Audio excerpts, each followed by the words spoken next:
Matapos ngang mapatunayang nagkasala si Sara Diskaya at ang asawa nitong si Curly Diskaya kaugnay sa flood control scam. Tila mabubulok na nga ang mga ito sa bilangguan dahil sisiguraduhin umano ng kinauukulan na pagbabayaran ng mag-asawang Diskaya habang buhay ang kanilang ginawang pagnanakaw ng limpak-limpak na salapi sa kaban ng bayan. Ayon pa sa Administrasyong Marcos, DSWD na daw ang bahala sa mga anak ng magnanakaw na mag-asawang Diskaya upang maturuan ng tamang asal ng hindi magaya sa mga magulang nitong magnanakaw. Maging si Vico Soto nga ay nanginag din sa galit dahil sa ginawang hindi makatao ni Sara Diskaya. Narito panoorin ang video.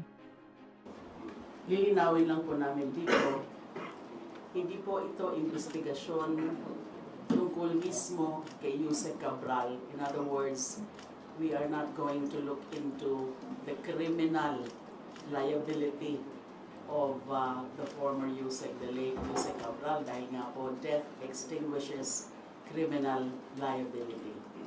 Kaya lang po, maraming teorya ang lumalabas kung ano ang tunay na nangyari sa kanya.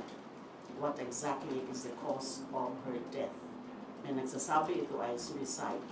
Honest to goodness, suicide daw.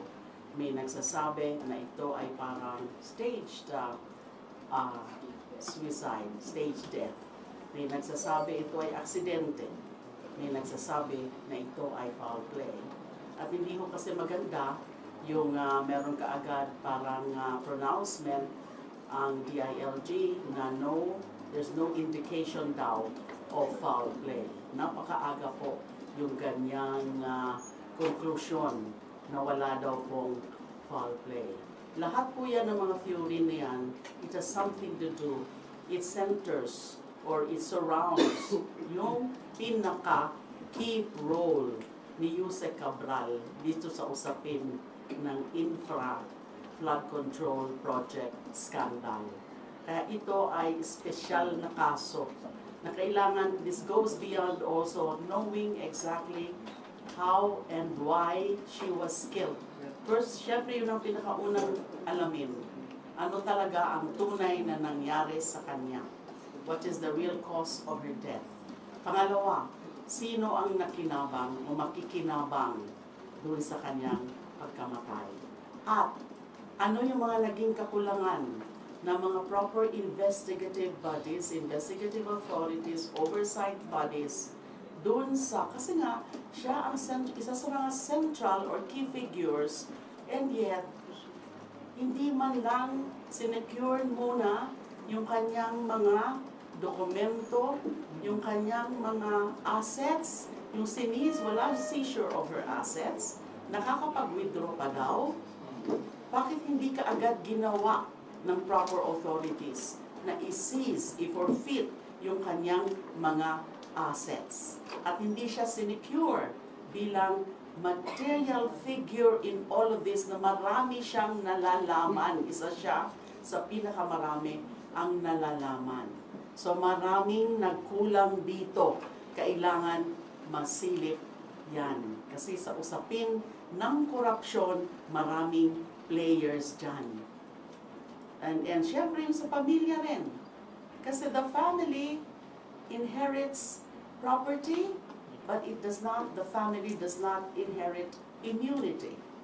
Because property and assets of the former Yusek Cabral can be forfeited in favor of the state. Sabi ko nga, dapat nauna nang trinabaho yan ng mga appropriate agencies of government that mukhang hindi yan ginawa.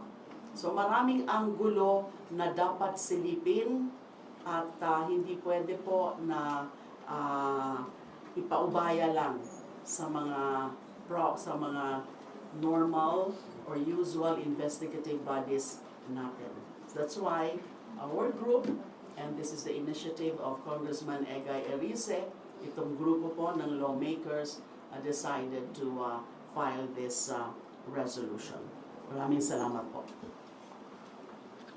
Magandang umaga po sa atin lahat.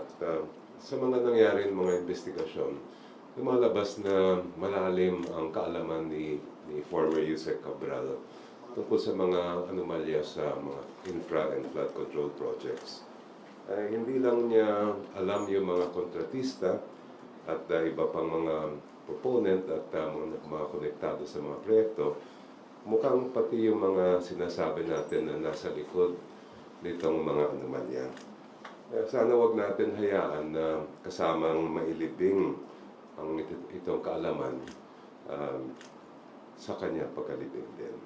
Kailangan maimbestigan ng Kongreso ito. We have to get to the bottom of this. We have to know not only what happened to her and what her actual or genuine cause of death is, but also to find out what she knows and what we can still unearth based on the investigation that we will conduct. Actually, marami mga iba't ibang aspeto itong gagawin namin.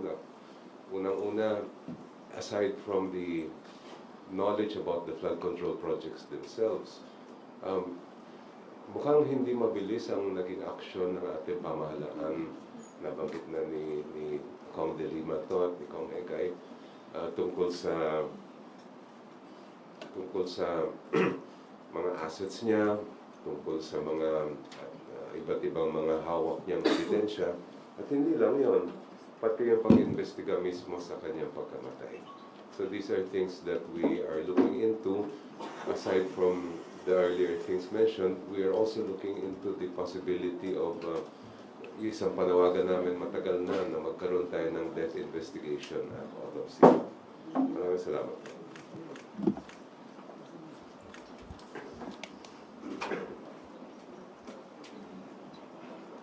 Kasabay po ng pag-file natin itong resolution, yung ating panawagan na dapat sa lalong madaling panahon ay i-report sa atin ng gobyerno, particular ng ICI, ano yung ginagawa para i-secure yung mga evidence, yung mga documents, ano ang ginagawa para i-secure ang mga witnesses, ang mga suspects, at lahat na may kinalaman tungkol dito. Dito po sa nangyari, malinaw ang panawagan ng taong bayan. Hindi dapat nalilibing ang mga may alam. Sila po dapat ay nakukulong. They should be serving their time in jail and not 6 feet under. Sa susunod po mga linggo, patuloy po mag-uusap ang ating mga kababayan. Patuloy po maraming storya ang maririnig. Pero kailangan po maunawaan itong mga storya at espekulasyon na ito nanggagaling sa duda. Malaki po ang duda ng ating mga kababayan sa mga institusyon ng gobyerno ngayon. At ito po nangyari na investigasyon, handling sa kaso ni Jose Cabral, hindi po nakakadagdag para magbigay ng kumpiyansa. Mas nagbubukas ng mas marami pang duda. And this would eventually undermine itong efforts against corruption. So sa dulo po, kapag pinag-usapan itong kasong ito, pinag-usapan ito from the lens of accountability. Dahil yan po ang panawagan ng ating kababayan dito sa unprecedented na pagnanakaw sa kaban ng ating bansa. Salamat po. Kung sineryoso lang ng gobyerno yung pagsasabatas ng ICAIC na panukalang batas ng mga kasama rin natin dito, maaari sanang na-secure yung mga kagamitan at ilang mga impormasyon na hawak-hawak ni Yusek Cabral. Kaya hindi po pwedeng magmalinis ang administrasyon sa nangyari kay Yusek Cabral. Ito ay bunga ng kapabayaan. Matagal nang sinasabi ng mga kasama dito sa House of Representatives, inutil ang ICI. At binibigyan natin ng solusyon para bigyan ng pangil at sapat na kapangyarihan ng ICI na masiguro yung mga impormasyon na makakatulong at magbibigay kasagutan sa tanong ng ating mga kababayan, lalong-lalo na ng mga manggagawa. Kaya nakakalungkot itong nangyari kay Jose Cabral dahil isa siya sa mga sentrong figure dito sa usapin ng flood control scandal. Isa siya sa mga utak at siya nakakaalam ng pasikot-sikot hinggil sa kung paano ba talaga gumagana o pinagpaplanuhan itong pag-allocate ng mga pondo at ng mga proyekto sa mga politiko. Kaya hindi po pwedeng masabi na ang pamahalaan ay magmamalinis dito sa usapin na ito. Accountable ang administrasyon dahil hinayaan niya na humantong ang sitwasyon sa ganito na kung saan na namatay nga si former Jose Cabral. Kaya patuloy pa rin ang panawagan ng mga kasama dito na kung seryoso talaga ang pamahalaan ng ating gobyerno, hindi sapat na i-prioritize lang. Dapat i-certify as urgent na itong ICAIC bill. Kaisa ang mga manggagawa sa panawagan na imbestigahan ang mga kaganapan hinggil sa pagkamatay ni former Yusek Cabral.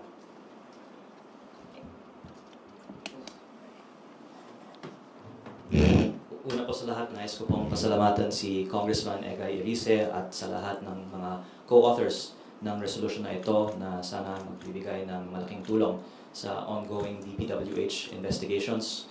Ang ngipin ng Kongreso ay ang contempt and subpoena powers ng mga komite, which I believe our colleagues here would have much more to share about, na sana pwedeng magamit para lumabas ang katotohanan tungkol sa mga proyektong ito. At ang madadagdagan ko po ay sana tingnan natin ang mga empleyado at mga opisyal ng DPWH bilang mga importanteng resource persons at hindi necessarily mga complicit sa mga krimen na ito, kung hindi din po mga very valuable na witnesses. At ang pinaka-importante na hakbang sa tingin ko po ngayong araw na ito ay siguraduhin natin ang seguridad ng lahat ng mga staff ni Yusek Cabral sa DPWH Central Office of Planning Services. Ang dating director ng Planning Services na ngayon po ay na-promote na maging Assistant Secretary ay si Ginoong Alex Bote. At sa mga files ni Yusek Cabral, meron listahan ng mga encoders ng mga line items. May mahigit kumulang 39 na mga lines na mga encoders. Pero baka kalahati or sabihin po natin 20 lang sa mga ito ay mga tao. Kasi ang iba naman po na mga nakalagay dito ay hindi naman pangalan ng mga tao. Pero sabihin po natin may mahigit kumulang 20 na encoders sa mga insertions na sa files ni Yusek Cabral. Sabihin na lang po natin yung buong Office of Planning Services sa DPWH Central Office.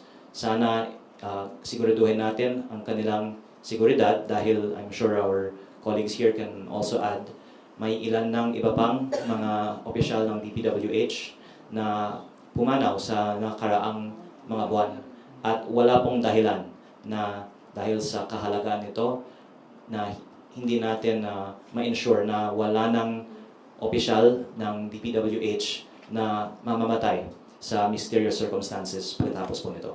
Maraming salamat po.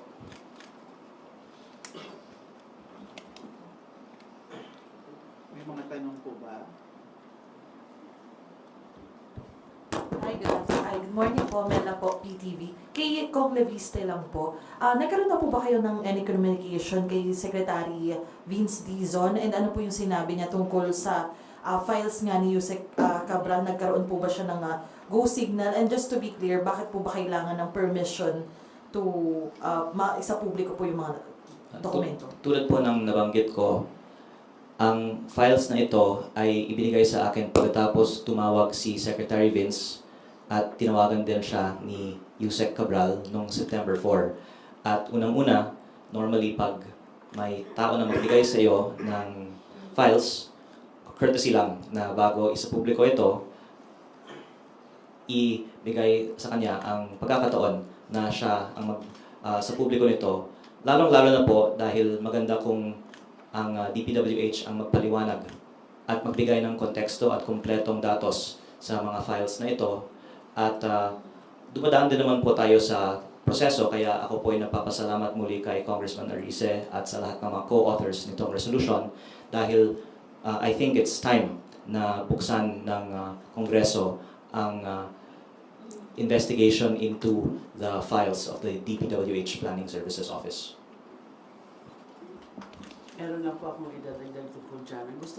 Ang isa po gusto nating malaman from the key officials also of the DPWH, officials or personnel of DPWH. Kasi nga ho, ang alam natin is that si Yusek Cabral ay siya ang in charge, very much involved in the planning, approval, funding, and implementation of these projects. So ipapakonfirm, since wala na nga ho si Yuse Cabral, ipapakonfirm natin po yan doon sa kanya mga co-officials, the personnel there, the officers there, who closely worked with her.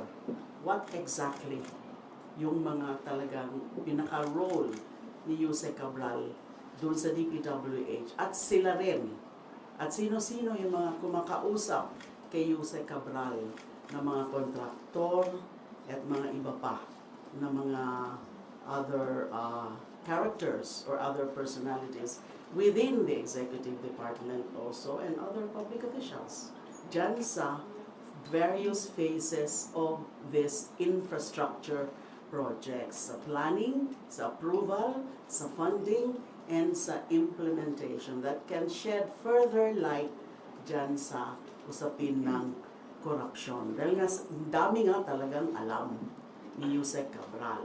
And since wala na nga siya, and we don't know at this point kung ano so far ang na-share na niya, for example, sa DOJ. Because I understand from news reports na nakausap na siya ng panel ng DOJ. As to what exactly ang mga na-share na niya sa DOJ, we do not know that yet. Sa ICI, hindi pa siya nakapag-appear. Right? She's supposed to just appear, but hindi na nga. Wala na. Rendered moot and academic na. Hindi na siya nakapag-appear. So, yun po ang pwede natin na makuhang impormasyon doon sa mga kasamahan niya. Kaya tama rin yung sinabi ni Congressman Leviste, kailangan na rin protektahan, secure na rin yung mga yung mga iba na, sa DPWH na marami ring alam bukod kay Yusek Cabral. Thank you. Maidagdag ko lang po. As early as 2 months ago when Secretary Dizon appeared before the House of Representatives,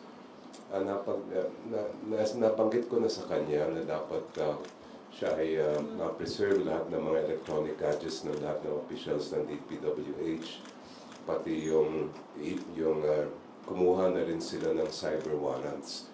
And yet, it's only the other day, based on the news, na meron nag-apply for cyber warrants. At nagtataka kami kung bakit matagal na rin nilang alam na dapat nangyari ito.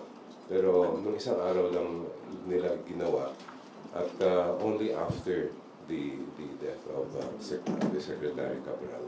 So these are among the things that we need to look into sa investigation. Thank you. Sorry. Last na lang po from my end. Kay Kong Elise or others din po na author ng bill, matatalakay rin po ba dito or mapapahapyawan yung iba pang DPWH official na namatay amid the flood control scandal? And kung may naiisip lang po kayo umungkahi para hindi na tumasundan pa?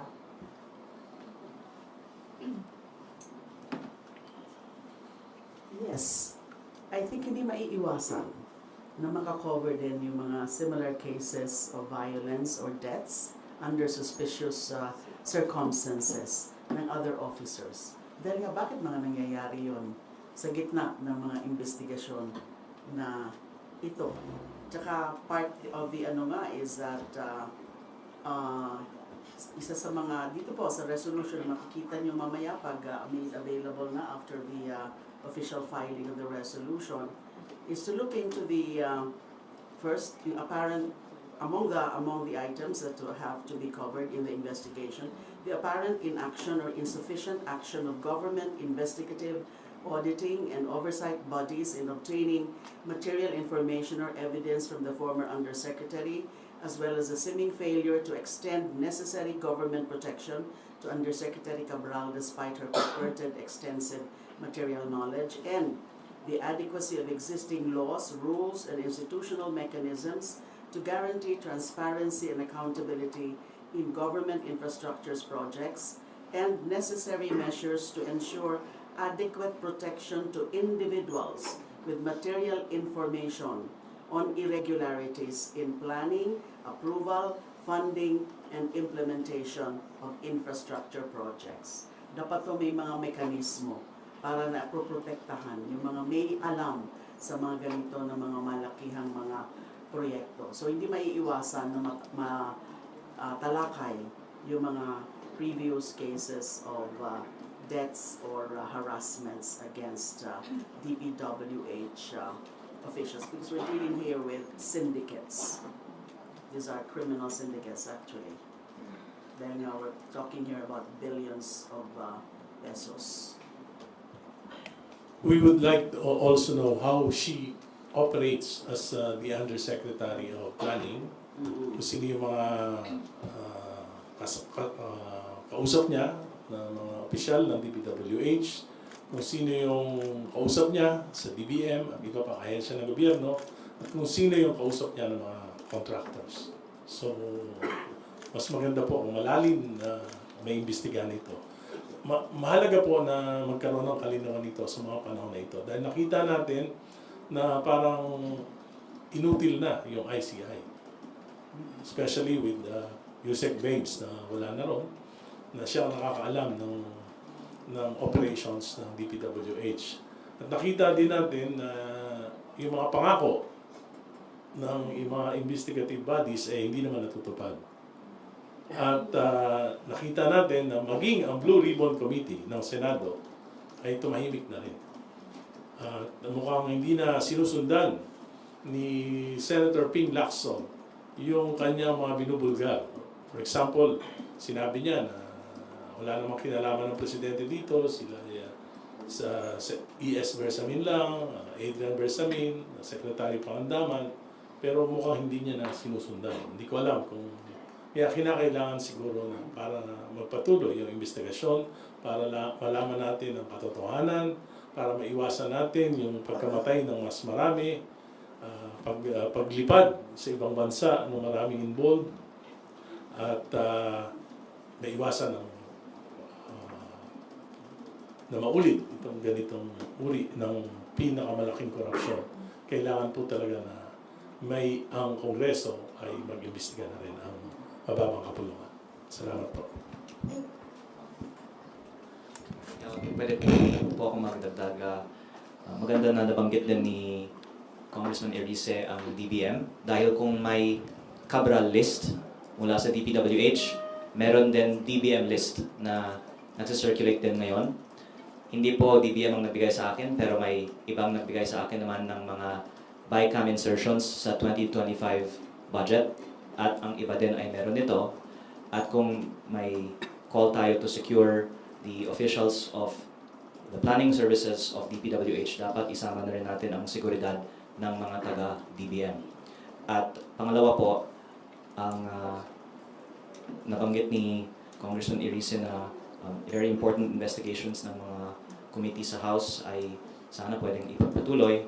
At I learned from Congressman Erice na ang public accounts ay hinahawakan ng minoridad.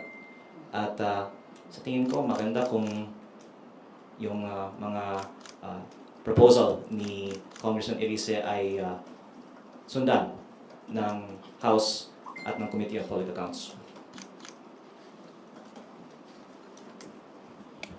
Clarify lang po, sirs and ma'am. Kasi, di ba po yung Infracom, tinigil na po nila yung investigation kasi nga po sumasabay sa ICI. But I understand dito po, dalawang committee lang po yung ating dinidirect, yung Good Government and Public Works. Tama po ba? Paano?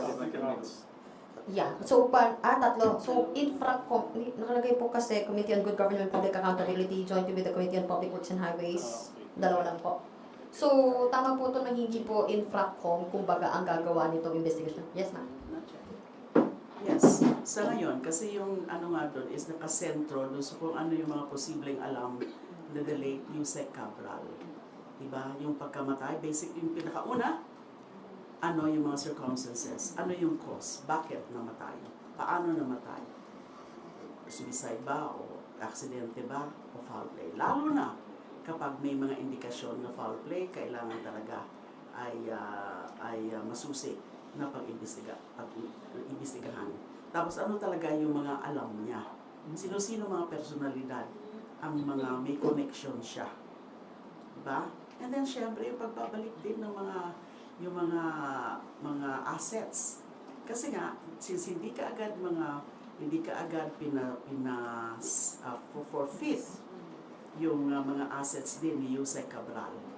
Not that we're being insensitive about it, na nandyan pa siya, nakaburol pa siya. But as I said, kahit, it extinguishes your criminal liability, pero yung pagbabalik ng, kung hindi sa kanya, ay dapat maibalik sa Estado. Kailangan na pag-aralan din yan, kaya kailangan gawin na kaagad yan.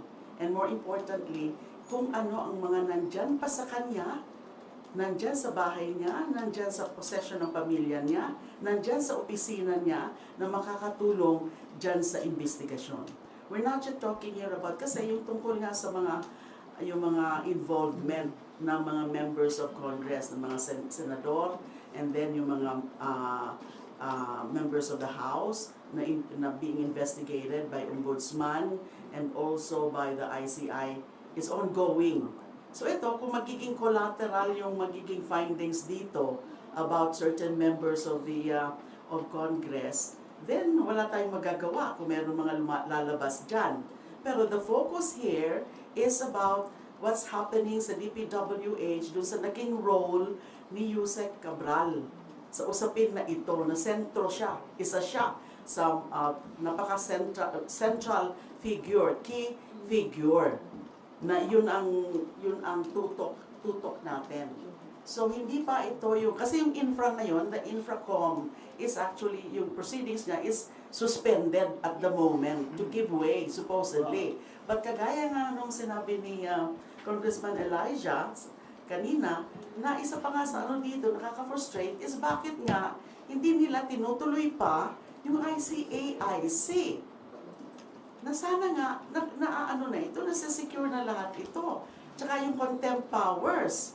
Tingnan mo, hindi ka agad nag-appear si Yusek Cabral sa ICI dahil nga walang compulsory powers yung ICI. Inisnab niya yung una na imbitasyon sa kanya. Di sana nakapag-appear na siya doon, nakapag-share na siya ng mga information doon. Yun ang isa pa. Pasko na ngayon, wala pa rin yung ICAIC.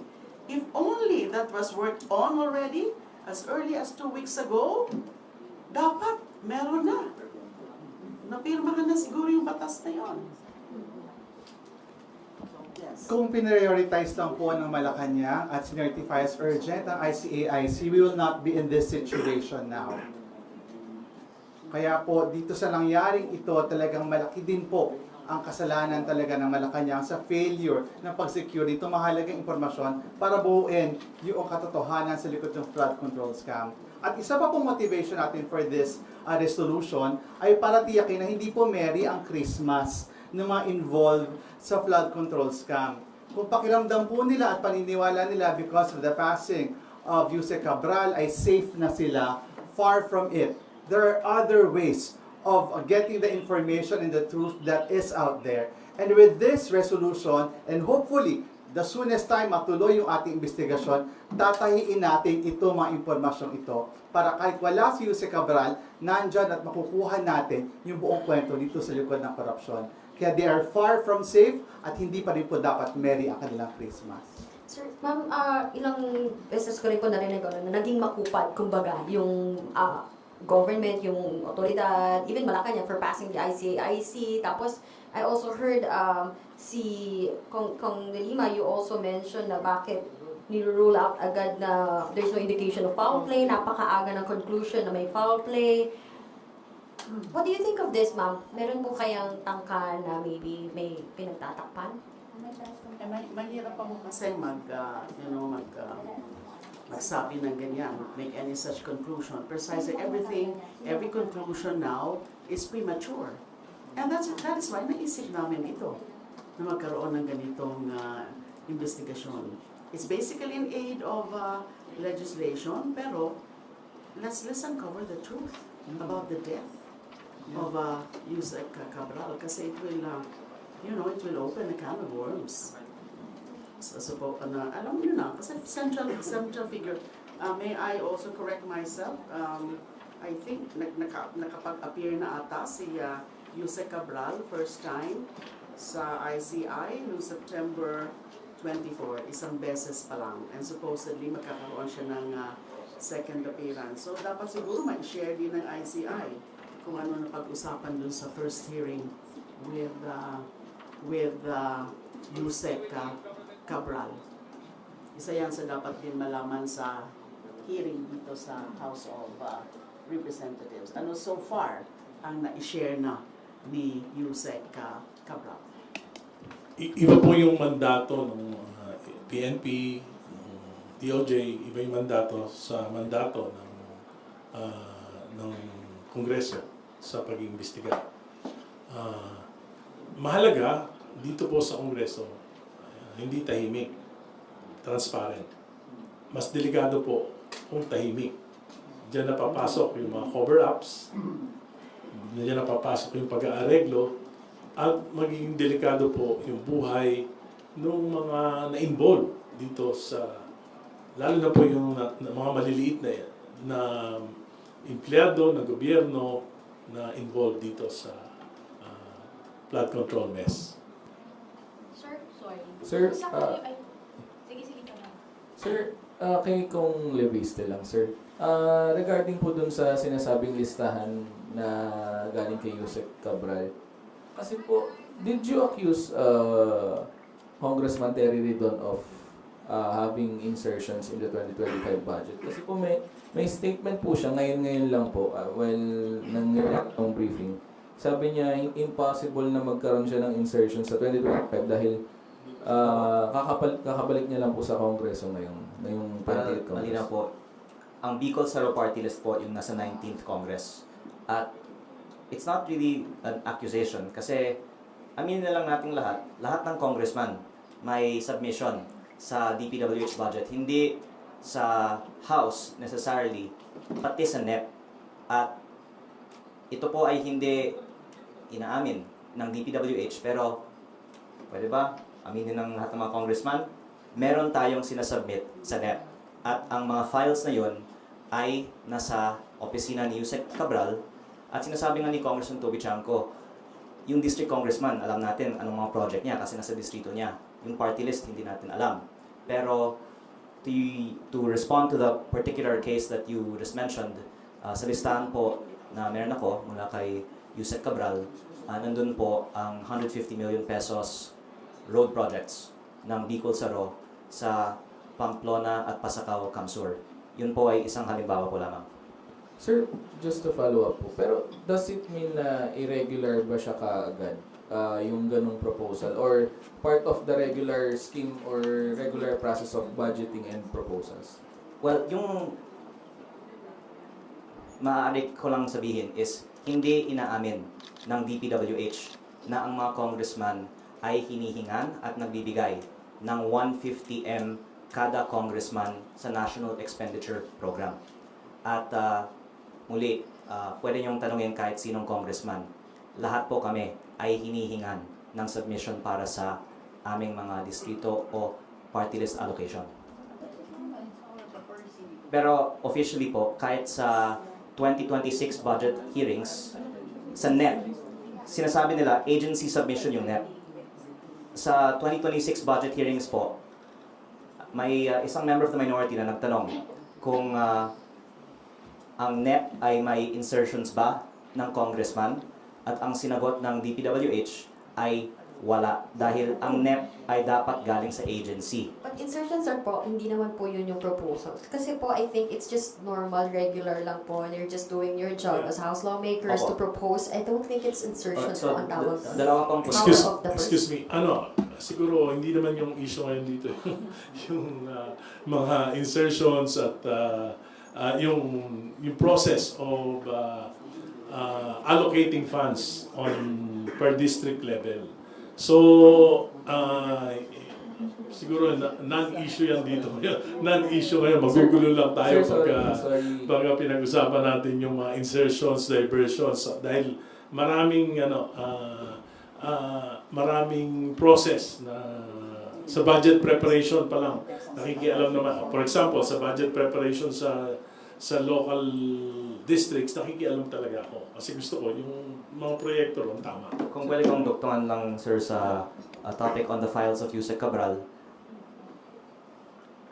hindi alam ng taong bayan ano yung 150M submission ng bawat congressman. Kaya kung isa publiko ang mga files na ito, magkakaalaman na ano yung 150M na isinumite ng bawat isa sa amin taon-taon. At kaya siguro ayaw ng iba lumabas ang mga files na ito dahil until now, it is not the case that this has been disclosed what projects each of us submits.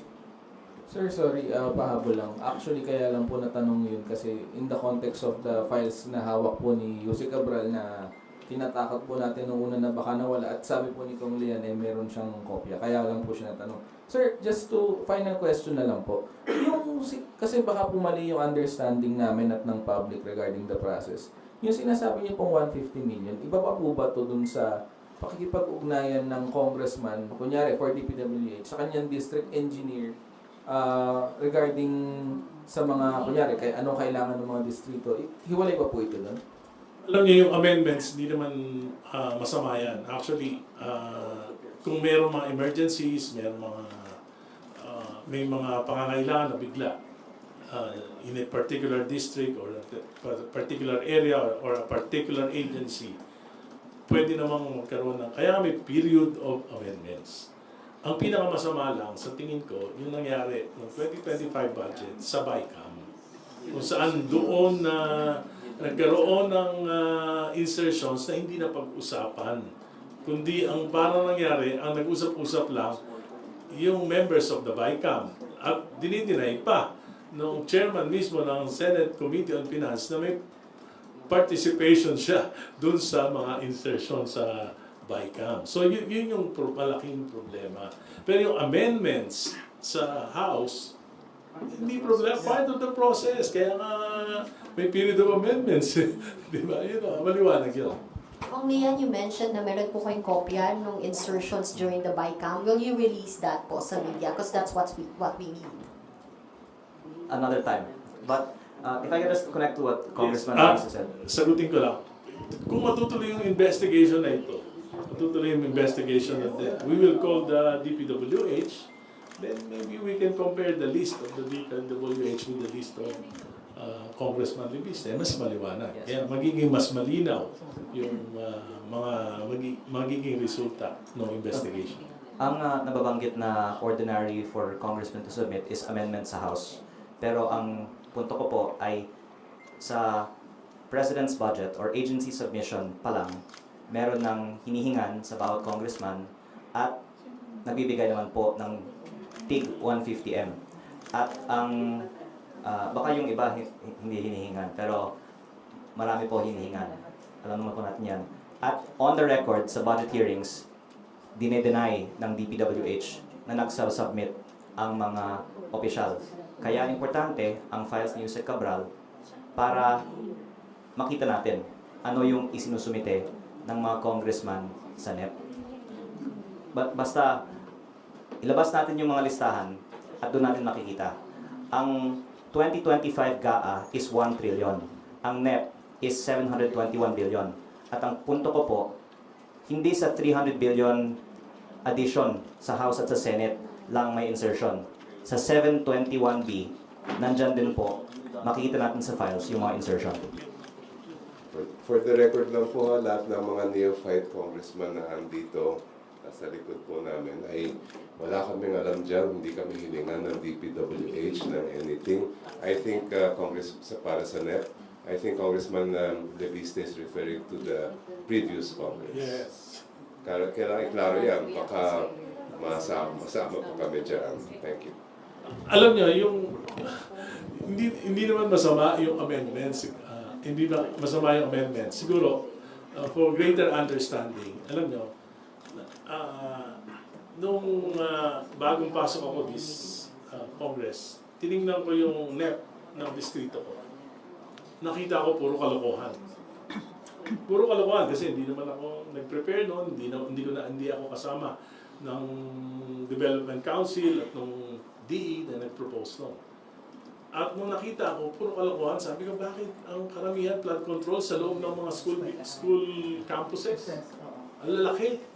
So sabi ko, ayokong ito ay ang matuloy na proyekto dahil pag in-implemento ako, congressman, baka ako pa pagbintangan. So, kinausap ko si Secretary Bonoan, sabi ko, kung po pwede, magkaroon ng panibagong projects, identification sa aking distrito. At ginawa naman ito ng district engineering coordination with other stakeholders. Kasama ako. In fact, nakapag-identify kami ng mga importanteng proyekto na hindi nagagawa for so many years that means na, for example, yung C3 Road na billions of pesos ang nawawala dahil sa baha. So, nailagay namin yung proyekto. So, hindi masama yung amendments. And, nakausap ko dyan, si Yusek Cabral tungkol dyan. Sinabi niya, once na merong pumasok na amendments, basta merong district engineering studies, merong program of work, inaako na nila. Ito'y proyekto ng DPWH na hindi nila nakita o nakaligtaan. They own the projects. So, walang masama. Ang masama lang, mayroong mga insertions, may mga amendments, nakita mo, ghost project pala. Kaya, substandard project. So, madali namang makita yun. Kaya lang, kailangan mo isa-isahin. Isa-isahin yung mga projects. Yung mga insertions ng Senado, hindi ko sinasabing masama yung mga insertions nila.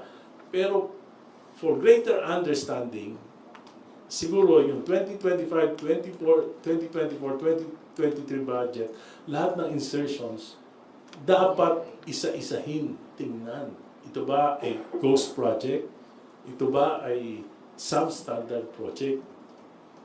Kasi kapalit ng mga naipasok ngayon ay mahalagang mga proyekto like PhilHealth, PDIC, yung mga proyekto na flagship projects funded by foreign government na inalisan ng equity. So dapat talaga yung 3 taon na yun ang pinakamalaki kasi. No? Hindi ko iniiwas yung nakaraang gobyerno, pero ito yung unprecedented na may pinakamalaki 1.45 trillion insertions and diversions. Dapat siguro isa-isahin lahat ng mga proyekto na hindi lang flood control.